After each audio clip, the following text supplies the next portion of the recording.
오늘 읽을 말씀은 요한 1서 3장 14절부터 18절 말씀입니다.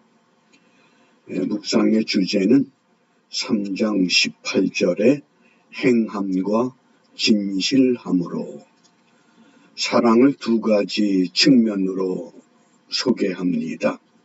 말과 혀로 사랑하는 방법과 두 번째는 행함과 진실함으로 행하는 방법. 하나는 사랑에 대한 이론이라고 하면 다른 하나는 사랑에 대한 실제라고 하겠습니다. 요한 1서 3장 18절 말씀입니다. 자녀들아, 우리가 말과 혀로만 사랑하지 말고 오직 행함과 진실함으로 하자. 대다수의 사람들이 어떤 사랑에 빠져 있느냐? 말과 혀로만 하는 사랑. 말과 혀로만 하는 사랑. 이것은 참 사랑이 아니라고 하는 겁니다. 어떤 것이 참 사랑이냐? 행함과 진실함으로 하는 사랑. 그래서 우리 예수님께서 이 행함과 진실함의 참 사랑의 본이 되셨습니다. 어떻게? 하나님의 사랑을 가장 영화롭게 실천하셨던 본이 되신 하나님의 아들이십니다. 어떻게? 그게 아가페의 사랑이라고 하는 것은 자기 희생적인 사랑을 말합니다. 내가 희생되지 않으면 참다운 사랑을 이루어낼 수 없다고 하는 것. 반면에 인간들의 사랑은 주로 에로스라고 표현합니다. 에로스는 자기 보전을 위한 사랑입니다. 자기 욕망을 위한 사랑. 그러므로 말과 혀로 사랑하는 건 주로 에로스에 속한 사랑이라고 하면, 행함과 진실함은 아가페적인 사랑이라고 하겠습니다. 문제는 왜 우리가 행함과 진실함의 사랑을 실천하지 못하는가? 그게 현대 사회의 특징이라고 하는 겁니다. 이것은 미국의 사회학자 에릭 프롬이라고 하는 사람이 사랑의 기술이라고 하는 책에서 지적한 현대 사회의 특징입니다. 사랑을 소비의 대상으로만 인식한다고 하는, 뭡니까? 내가 즐기기 위해서, 나를 기쁘게 하기 위해서. 그래서 항상 어디에 관심을 갖느냐? 누가 나를 사랑해 줄까? 또 어떻게 매력적인 사람이 될까? 여기에 머물러 있는 것. 이것이 말과 혀로 사랑하는 현대 사회의 특징. 그래서 어떻게 강조하느냐? 과연 나는 사랑할 줄 아는 사람인가? 어제 제가 설교 중에 잘못된 것을 수정합니다. 사람을 던져진 존재라고 철학자 데칼트라고 했는데, 데칼트가 아니고 하이데거입니다. 하이데거의 그 유명한 인간의 정의. 인간은 이 세상의 피투성, 그래서 던져진 존재입니다.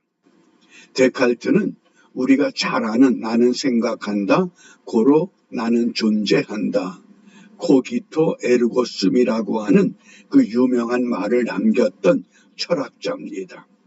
그러므로 에릭 프롬은 이 행함과 진실함의 사랑은 어떤 사람이 하느냐? 나는 사랑할 줄 아는 사람인가? 이 질문에 자기 고백이 이루어질 때에 비로소 실천적인 사랑을 할 수 있다고 우리에게 깨우칩니다. 그러면 에릭 프롬이라고 하는 이 사회학자의 사랑에 대한 5가지 정의를 먼저 소개합니다. 첫 번째, 형제애. 이거는 인간의 보편적인 사랑을 말합니다. 두 번째 모성애, 이건 보호와 헌신에 대한, 부모가 자식을 사랑하는. 그 다음에 에로스적인 사랑은 이 자기 욕망을 채우기 위한. 그 다음에 자기 애는 그저 자기만을 사랑하는 것, 자기 존중. 그런데 하나님 사랑은 뭡니까? 이게 궁극적인 자기 희생, 자아를 희생하고 자기 물질을 희생하고 자기 시간을 희생하고 심지어 자기 생명까지 희생할 수 있을 때 드러나는 사랑이라고 밝히고 있습니다. 그러면 이런 사랑을 어떻게 우리가 실천해 가느냐? 네 가지 요소를 강조합니다. 첫 번째 관심, 두 번째 책임, 세 번째 존중, 네 번째 이해라고 하는, 우리가 행함과 진실함의 사랑을 위해서는 이 네 가지, 첫 번째 관심을 가져야 된다. 두 번째는 책임을 져야 된다. 세 번째는 존중할 줄 알아야 된다. 그리고 네 번째는 이해가 필요하다는 겁니다. 어떻습니까? 이 네 가지 요소를 우리가 바르게 갖추는 그 과정 속에서 분명한 행함과 진실함의 사랑을 이루어낼 수 있다고 하는 것, 이것을 말씀합니다.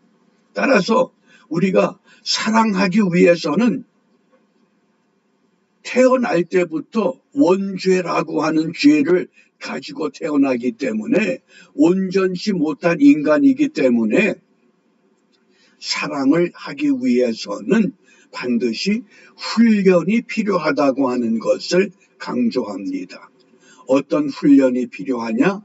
훈육, 집중, 인내, 겸손, 용기, 거기에 신앙이 첨가될 때에 사랑은 어떤 감정의 폭발이 아니라 성숙한 인격, 성숙한 존재가 맺는 참다운 열매가 될 수 있다. 그러면서 실천적 사랑을 해야 된다. 그 실천적 사랑을 요한일서 3장 18절에 행함과 진실함으로 연결하는 겁니다. 이게 에릭 프롬이라고 하는 사회학자가 사랑의 기술이라고 하는 그 유명한 작품에서 우리에게 깨우쳐주는 교훈입니다. 어떻게 행함과 진실함이 이루어지느냐? 처음부터 되는 것이 아니라 이것이 훈련이 필요하다고 하는 것. 그 훈련을 위해서 신앙이 첨가되어야 되는데, 그 신앙을 승천하시는 주님께서 어떻게 정의하셨습니까? 몇 날이 못 되어 아버지께로부터 약속하신 보혜사 성령을 받게 될 때, 성령의 사람이 되지 아니하면 이런 사랑을 우리가 감당하지 못한다고 하는 것. 그래서 오늘 우리가 무엇을 기도하느냐? 히브리서 10장 24절입니다. 서로 돌아보아 사랑과 선행을 격려하며, 서로 보살피면서 사랑과 선행을 격려하라고 권면합니다.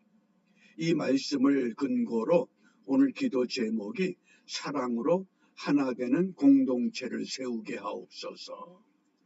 이 땅의 공동체, 가정의 공동체, 교회의 공동체, 또 사회 공동체, 나라 공동체, 이것이 사랑으로 하나 되는 공동체.